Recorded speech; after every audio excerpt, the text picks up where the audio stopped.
अस्मिता है माँ भवानी ग्रुप द्वारा वुमन्स डे निमित्ते अमे रमतगमतનું आयोजन कर्યું છે જેમાં માતાઓ બહેનો અને દીકરીઓ અને સખીઓનું સાથે રમવાનું આયોજન છે।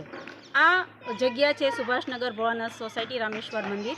અમે આવો કાર્યક્રમ દર મહિને કરવાના છીએ અને એમાં બધા હળીમળીને ખુશ થાય, આનંદિત થાય અને બસ લાઈફને रिस्टार्ट थाय। जेम आपणे कॉम्प्यूटर मोबाइल ने रिस्टार्ट करीए छीए, अपडेट करीए छीए, एम आपणी लाइफ अपडेट थाय अने गृहिणीओने कंईक एन्जॉयमेंट मळे अने ए पण रिफ्रेश थाय एवा हेतुथी अमे आ कार्यक्रम करीए छीए।